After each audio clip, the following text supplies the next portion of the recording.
Thank you for joining us today on our workshop. My name is Veronica Castillo, and I'm a Urban League Parent Support Specialist, and we are joined here today by my colleague, Danielle, and I'll let her introduce herself.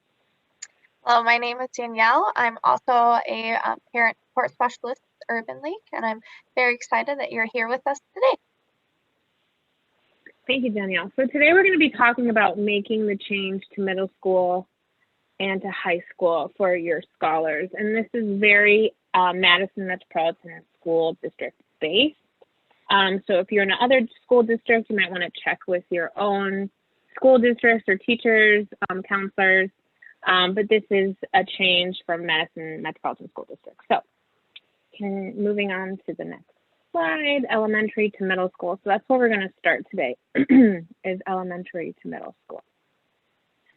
Here in MMSD, when you transfer to elementary to middle school ends in 5th grade, and you start 6th grade for middle school. So 6, 7, and 8 is middle school here in MMSD.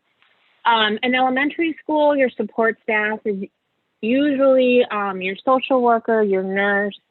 Some places do have a psychologist, but when you enter middle school, your support staff grows tremendously. So it's good to know who is your support staff just in case you need something as a parent for your scholar and you need to talk to someone, advocate for your student, etc.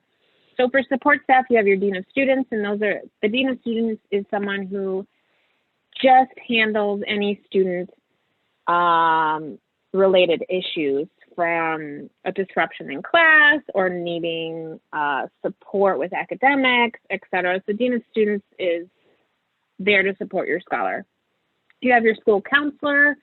Your school counselor is supporting your academics if you have any questions on classes, after school activities, etc. Your school counselor is your key person who you want to contact. You also have your psychologist, a social worker, nurse. Those are usually transferred from the middle and elementary school, so you still have them in the middle. And once again, this varies from school to school. Some middle schools have outreach middle school support personnel who help with connecting with parents and any community events happening at the school. There's also an instructional resource teacher and coach who is not listed on here, but they are the teachers that coach your teachers who are teaching your students around the curriculum. So that's someone else you can reach out to if you have questions around the curriculum. So that's your support staff in middle school. Moving on to transportation. Transportation is also slightly different in middle school than it is in elementary school. In elementary school, for transportation, if you're in the MMSD area, it is the same as elementary. If you are 1.5 miles away from your school or your home site, your transit to get to school is free. In middle school, they no longer use the yellow bus. The yellow bus is only specifically for elementary school students. So in middle school, they use the Madison Metro Transit system. And if you are 1.5 miles away from the school site, you do not have to buy any tickets or anything for your student to go and use the Metro bus. If you live 1.5 miles less, like closer to your school, you will have to buy a Metro Transit ticket if you need that to get your students to school. So the Metro Transit ticket is $1.25 for a $10 card. It's $11.25. There are fee waivers available depending on your home situation, and also a bus schedule is based on the school. So that is very school specific. So when you're going to Metro Transit, you're going to want to look for your school specifically.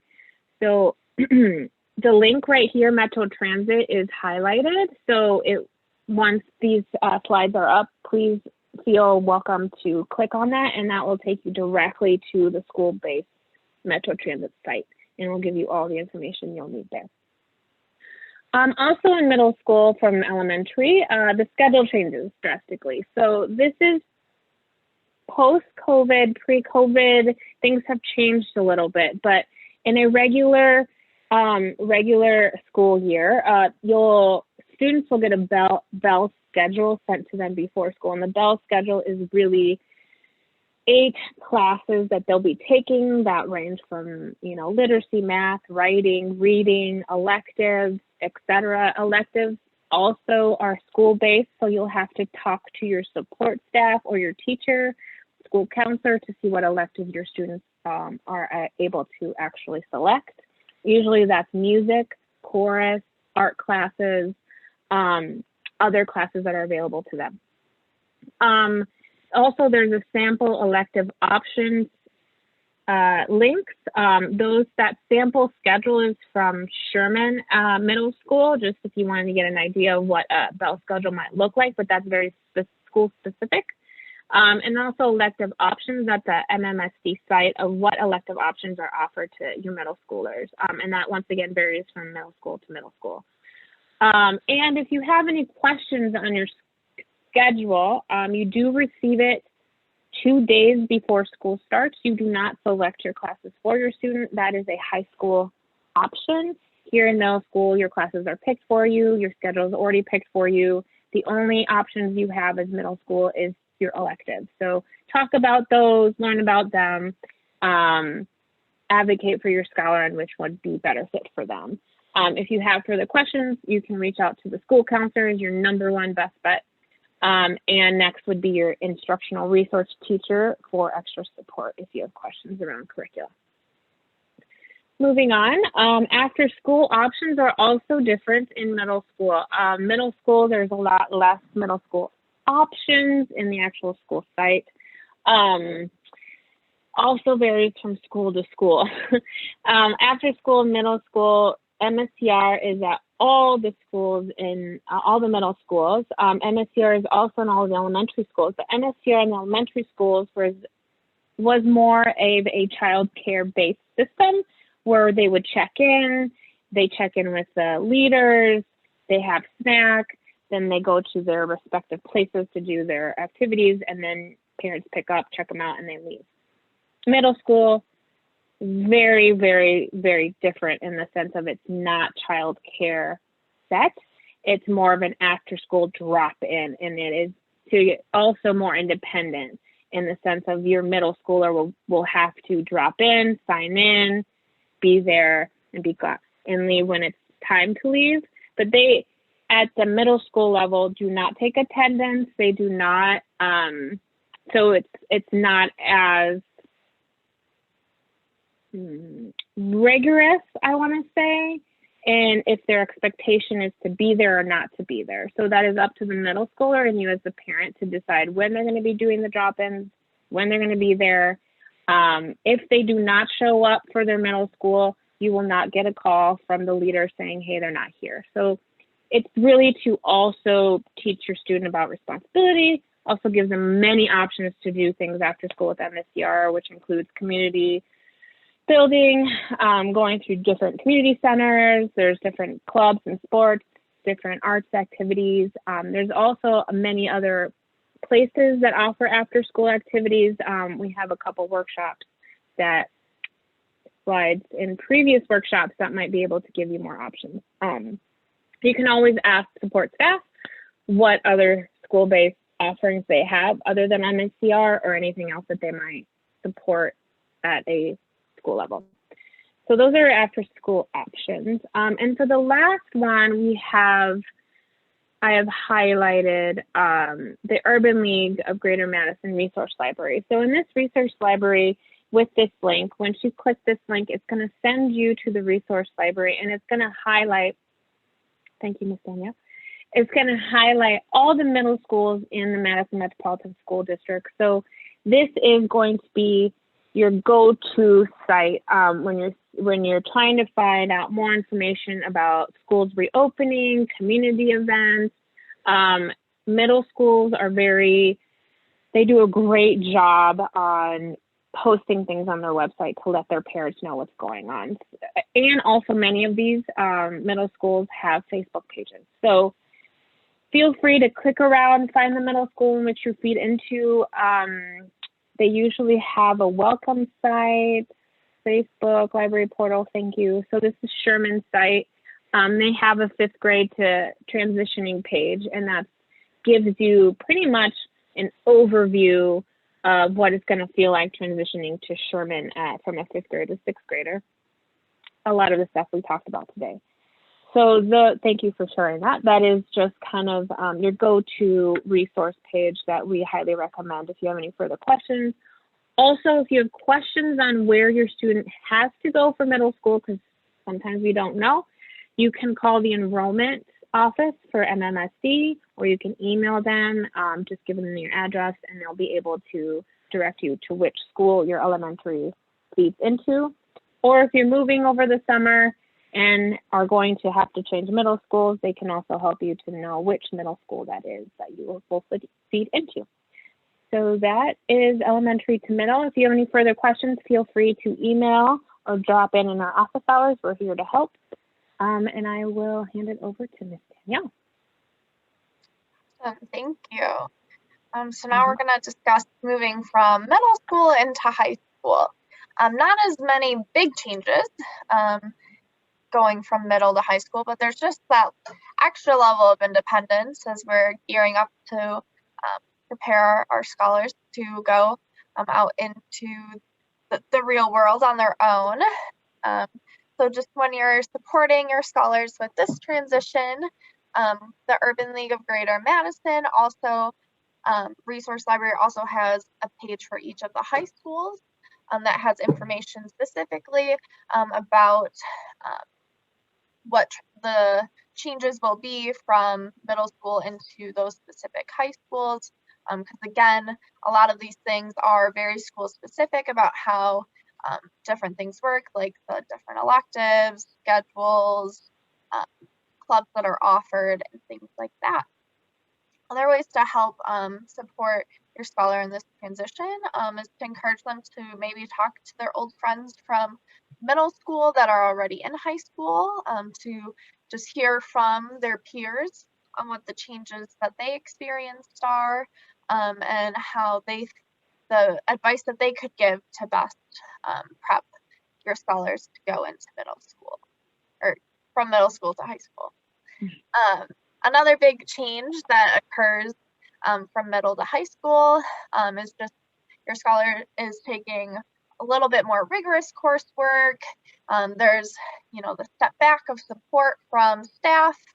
So organization and being on top of time management is a big change that a lot of scholars experience when going into high school. So maybe just talk to your scholar about different organization techniques and styles and how to practice managing their time, staying on top of all of their homework for all of the different classes that they have. You can also encourage your scholar to seek support, and you can also seek support yourself with the new school staff. Same thing, you'll have a dean of students or an assistant principal. You'll have those school counselors, psychologist, social worker, nurse. So if you have any questions, that support staff is there to help you with that too. And another big thing when going into high school is extracurriculars. A lot of times that's how a lot of scholars get that close group of friends and get that peer support among them. So really just encourage them to explore their interests and find some extracurriculars, whether that be a sports program or joining an after-school club.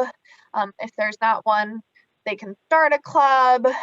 There's a lot more options in high school with those after-school activities. Yeah, so those exciting new things, electives. There's a lot more elective options at the high school level.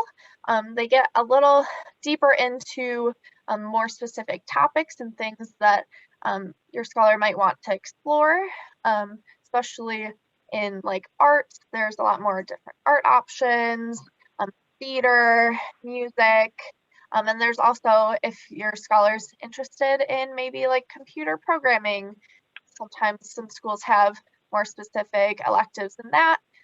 So you can really encourage your scholar to explore all the different elective options and try a bunch of new things out to explore their interests. There's different and more after-school clubs at the high school level. and it's kind of less MSCR based and more specific to the high school with school staff leading it, and you can find outside organizations that have after school programming and clubs. Sports change at the high school level. It's a lot more intensive than middle school. You would join the team and then you have practice every day. You have competitions. So that's a bigger shift and more dedication and time put into sports at that level. And then for you, there's parent groups. So specific identifiers, the high schools have set up affinity groups that you could join and just get more support in that sense so that you yourself can build a community within your high school setting. Another thing at the high school level is there's some different learning communities opportunities. So there's a personalized pathways and it's highlighted here. So feel free to click in that link and just get more information. But this is specific if your scholar, say, is interested in like health sciences. They can take specific coursework that would lead them down that pathway to gear them into going into kind of a post-high school health sciences field. And there's two other options of different pathways that your scholar could pick, and it varies which pathway is offered at each high school.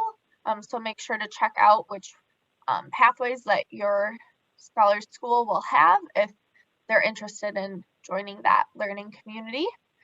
There's also AVID, which was at the middle school level, but it kind of shifts a little bit at the high school level. So you're able to apply into the program.